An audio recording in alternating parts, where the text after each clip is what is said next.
The book of Ruth is written in a symmetric pattern. So far we have covered the introduction and the first half of the main section. We pick up the account of Ruth and Naomi at the center of the story as we continue with the second part of the main section, the conclusion, and an epilogue. Ruth 1:9 stated that when Naomi left Moab to return to Israel, she urged her daughters-in-law to return to their mother's house so they could have rest in the house of a husband. Naomi's daughter-in-law Ruth refused to turn back to Moab, choosing to join herself to Naomi, Naomi's God, and Naomi's homeland of Israel. When Naomi and Ruth arrived in Bethlehem, Ruth was able to support both of them by gleaning in the fields of Naomi's kinsman Boaz. He provided food for them, and they ate and were satisfied. However, they did not have any stability in their lives. Without a husband or sons, there was no one to care for them as they grew old. Also, there was no one to carry on the name and inheritance of Naomi's husband Elimelech and Ruth's husband Mahlon. It was now the end of the wheat harvest. How would Ruth find rest in the home of a husband? How would God restore the line of Elimelech and Mahlon and establish the lineage of David? What is Ruth's role as a Moabitess? I'm Brenda Cathcart, and this is the Promise of Rest.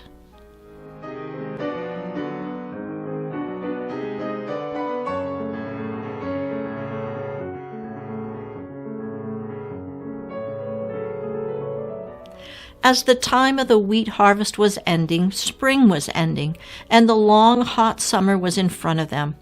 There were not many crops that were harvested in the summer months. The next big harvest would not be until the fall.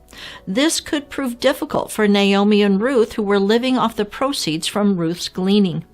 Naomi wanted Ruth to find a husband in whose home she could have rest. Ruth 3:1. And her mother-in-law Naomi said to her, "My daughter, shall I not seek rest for you, so that it may be well with you?" The Hebrew word translated as rest is the same one used in Ruth 1:9 for the rest to be found in a husband's house. The word is manoach, number 4494 in Strong's Concordance, meaning a settled place or a place of rest. The ideal place of rest would be in the home of a husband who is also a kinsman redeemer. According to Leviticus 25, the land of Israel actually belonged to God, with the children of Israel given right to the land, which passed down from father to son. In the event that the land was sold due to poverty, as the case was here, it could be redeemed or purchased back by a near kinsman. Leviticus 25:23-25. The land shall not be sold permanently, for the land is mine, for you are strangers and sojourners with me, and in all the land of your possession you shall grant redemption of the land. If one of your brethren becomes poor and has sold some of his possession, and if his redeeming relative comes to redeem it, then he may redeem what his brother sold. If the land was not redeemed, it reverted to the original family in the year of Jubilee. In essence, the sale of land was really the sale of the right to the produce or the use of the land up until the Jubilee. So the redemption price would be greater the longer it was until the Jubilee. A second point of the Torah which Naomi referred to was that of a levirate marriage. In the event a man died without sons, his brother was instructed to take his brother's wife as his wife and have sons that would inherit his brother's property. Judah's daughter-in-law Tamar invoked the rights of a levirate marriage in Genesis 38. Keel and Delitzsch comment on this situation. In the case before us, Elimelech had possessed a portion at Bethlehem, which Naomi had sold from poverty, Ruth 4:3.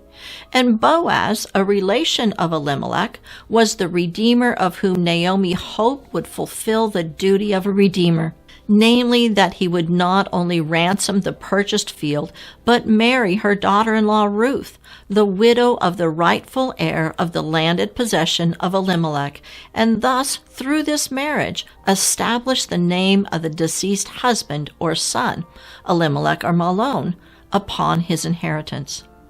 In other words, Boaz would not only be able to provide a home and children for Ruth, but he would also be able to redeem her dead husband Mahlon's inheritance in Israel and raise up a son to, in turn, receive that inheritance. Naomi suggested that their kinsman Boaz, who had already showed kindness to Naomi, would be a good choice for a husband and kinsman redeemer. Ruth 3, 2-4. And now is not Boaz of our kindred, he with whose maidens you were? Behold, he winnows barley tonight in the threshing floor. Therefore wash yourself and anoint yourself, and put your clothing upon you, and go down to the floor. Do not make yourself known to the man until he has finished eating and drinking. And when he lies down, you mark the place where he lies. And you shall go in and uncover his feet and lie down, and he will tell you what you shall do. Why didn't Naomi just approach Boaz and ask him to redeem the property she sold and to marry Ruth to provide a son to inherit Mahlon's property? There was no legal requirement for a kinsman to redeem property. After all, it would eventually revert to the family at the year of Jubilee. Similarly, there was no requirement for a kinsman other than a brother to enter a levirate marriage. Naomi's goal was that both of these events would occur. Because of Boaz's kindness to Ruth, Naomi preferred that Boaz redeem the property and marry Ruth to provide a son to continue her husband's name. However, there was a kinsman more closely related to Elimelech than Boaz. Naomi wanted to influence the outcome in favor of Boaz, stepping up to become the kinsman redeemer and being willing to enter a levirate marriage with Ruth. Naomi instructed Ruth to approach Boaz quietly and show her willingness to marry him by uncovering his feet and lying down at them. The word uncover is the Hebrew word galah, number 1540. The Theological Word Book of the Old Testament explains that in this tense it means to uncover something which otherwise is normally concealed. Galah in this form is usually paired with nakedness to refer to sexual relations. However, in Ruth, galah is paired with the word feet. Feet, which are usually concealed, are uncovered or revealed. This may refer to placing herself under his feet in submission, because Naomi instructed Ruth that Boaz would tell her what to do. It may also be a reference to her willingness to become his wife. Ruth didn't lay down beside Boaz to seduce him. She lay at his feet to show that she was placing herself under his authority and in his care. Ruth followed Naomi's instructions, and at midnight something startled Boaz so that he woke up. Ruth 3:8. Now it happened at midnight that the man was startled and turned himself, and there a woman was lying at his feet. A lot of events happen at midnight in the Bible. In Exodus 12:29, the Lord struck down all the firstborn of Egypt and passed over the houses of the Hebrews. In Matthew 25:10, in Yeshua's parable of the 10 virgins, the bridegroom came at midnight. The 5 virgins whose lamps were lighted went in with him to the marriage, while those without oil were shut out of the chamber. Midnight is the time of redemption or judgment. In this case, Boaz, who will be the bridegroom, awakens at midnight and finds Ruth waiting at his feet. When Boaz asks who she is, Ruth reveals her identity and her hope. Ruth 3:9. And he said, "Who are you?" So she answered, "I am Ruth, your maidservant. Take your maidservant under your wing, for you are a close relative." Ruth is asking Boaz to be her husband. She uncovered Boaz's feet. Now she is asking Boaz to cover her. This is the job of a husband. In Ezekiel 16:8, God refers to taking Israel as his bride by spreading his wing over her. Boaz was impressed with Ruth, especially that she had conducted herself with honor and modesty among the young men. This implies that he was probably an older man. Ruth 3:10 and 11. Then he said, Blessed are you of the Lord, my daughter, for you have shown more kindness at the end than at the beginning, in that you did not go after young men, whether poor or rich. And now, my daughter, do not fear. I will do for you all that you request, for all the people of my town know that you are a virtuous woman. Boaz promised Ruth that he would pursue the redemption of Elimelech and Mahlon's land as well as a levirate marriage. Ruth 3:13. Stay this night, and in the morning it shall be that if he will perform the duty of a close relative for you, good, let him do it. But if he does not want to perform the duty for you, then I will perform the duty for you, as the Lord lives. Lie down until morning. When morning came, Boaz once again demonstrated his kindness to Ruth and Naomi by providing Ruth with 6 times as much grain as she had been able to glean in one day. Ruth 3:15-17. Also he said, Bring the shawl that is on you and hold it. And when she held it, he measured 6 ephahs of barley and laid it on her. Then she went into the city. So when she came to her mother-in-law, she said, Is that you, my daughter? Then she told her all that the man had done for her, and she said, These 6 ephahs of barley he gave me, for he said to me, Do not go empty-handed to your mother-in-law.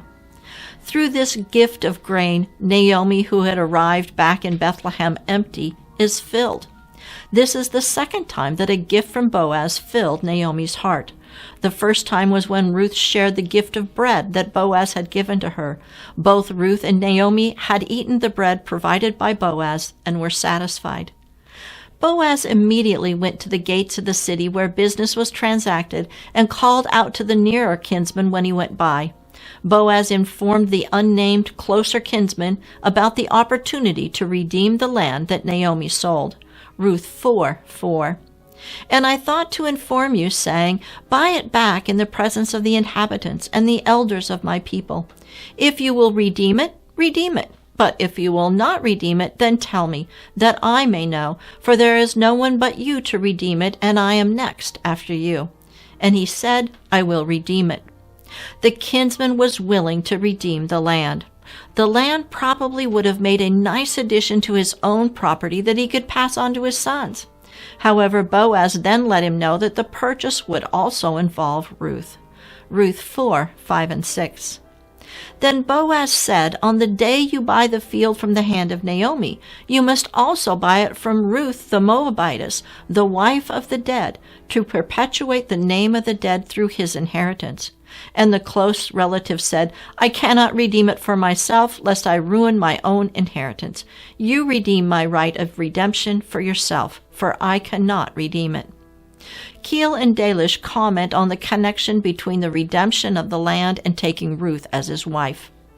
Now, in case a widow sold the field of her deceased husband for the time that it was in her possession, on account of poverty, and a relation of her husband redeemed it, it was evidently his duty not only to care for the maintenance of the impoverished widow, but, if she were still young, to marry her, and to let the first son born of such a marriage enter into the family of the deceased husband of his wife, so as to inherit the redeemed property, and perpetuate the name and possession of the deceased in Israel.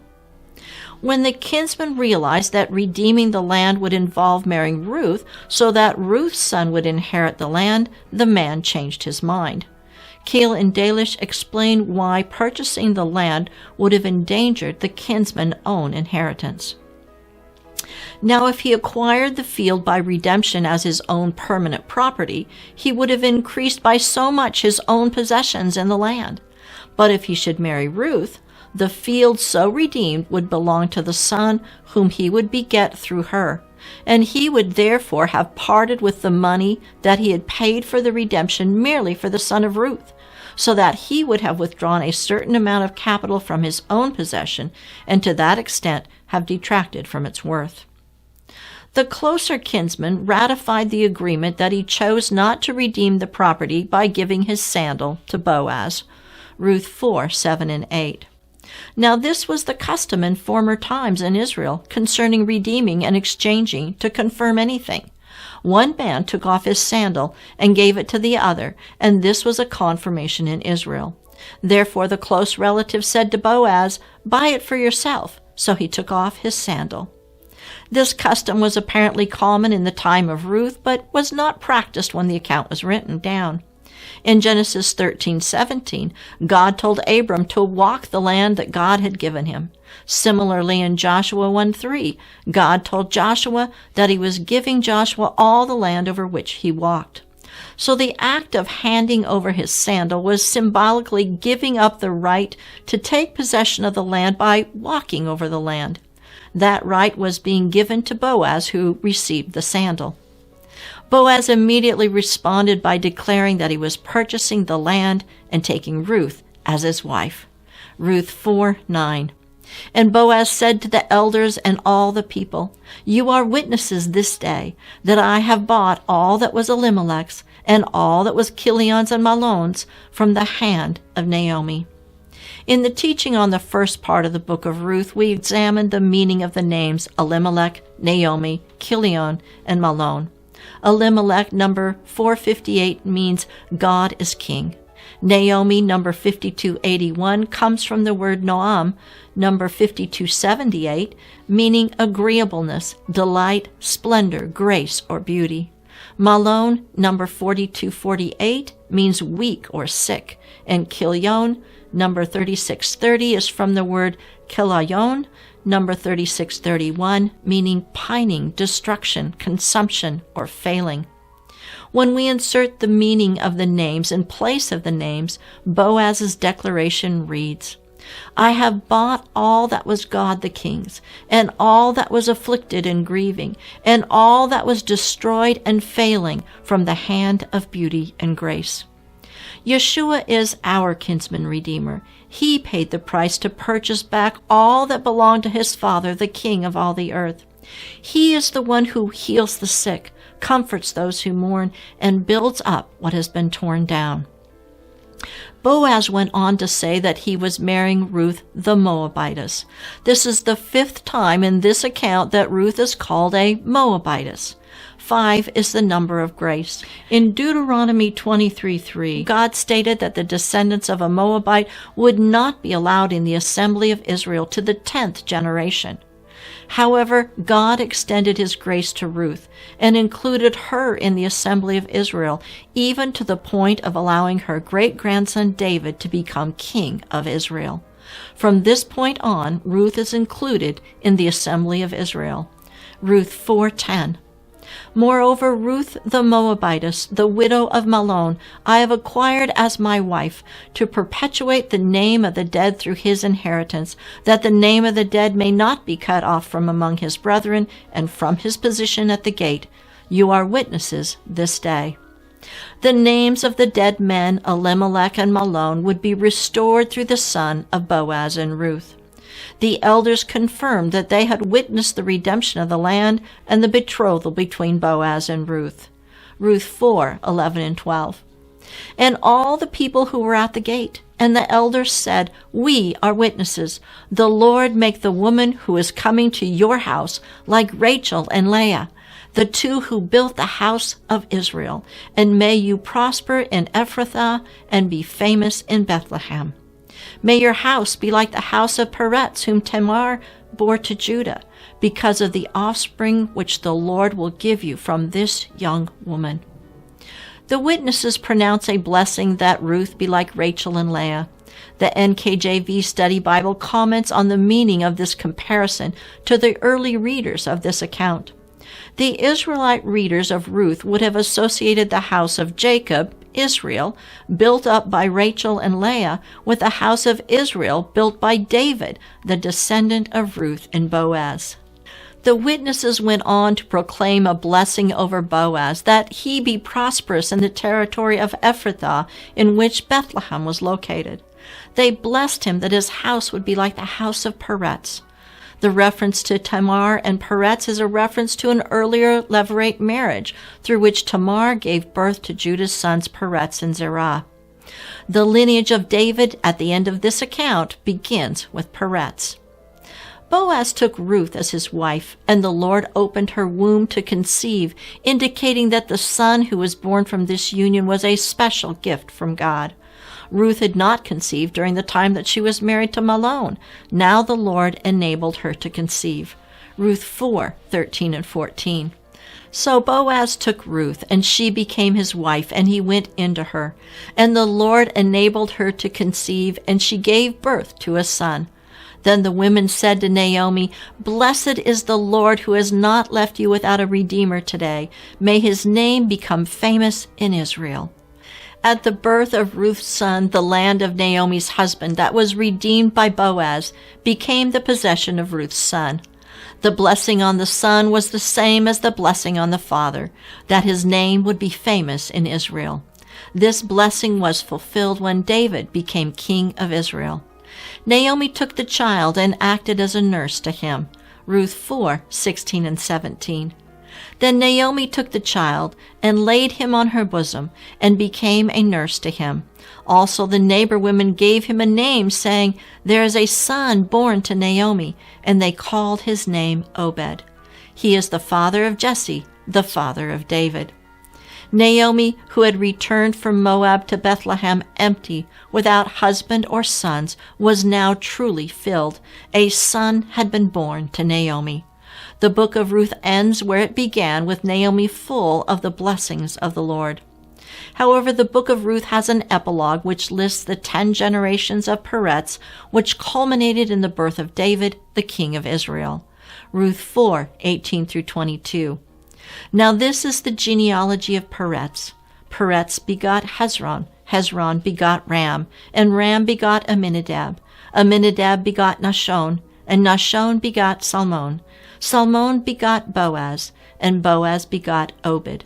Obed begot Jesse, and Jesse begot David. Twice in the book of Ruth, first with Ruth and then with Boaz, we read about someone who dealt kindly with both the living and the dead. The meaning of the names of this lineage reveals the resurrection of Yeshua from the dead and his gift of eternal life. The meaning of the names of the lineage of Peretz read, "One who breaks out of the walled garden, high and exalted, with a people impelled to offer themselves freely to the one who whispers, predicted from the signs. They are invested with garments of strength to be servants and worshippers, existing to be beloved." Ruth, the Moabitess and foreigner in Israel, married Boaz and became a mother in Israel. She found rest in the home of her kinsman redeemer and husband Boaz. The house of David came from this union, and under David's rule, the children of Israel found rest. Yeshua, the son of David, came to bring us rest. When Yeshua takes his bride into his house, we will have the rest that God promises to all the people of God. The book of Ruth is more than an account of the redemption of a single family. It is a story of a woman who is emptied, left widowed and alone, being restored and given a son to continue the name of her husband. It is an account of the redemption of Israel and the inclusion of the foreigner in this redemption. It is a story of a son being born to Israel who will restore the nation and the land. It is a story of Yeshua, our kinsman redeemer, who is faithful to redeem us and take us as his bride. I'm Brenda Cathcart for Moed Ministries International. Shalom and be blessed.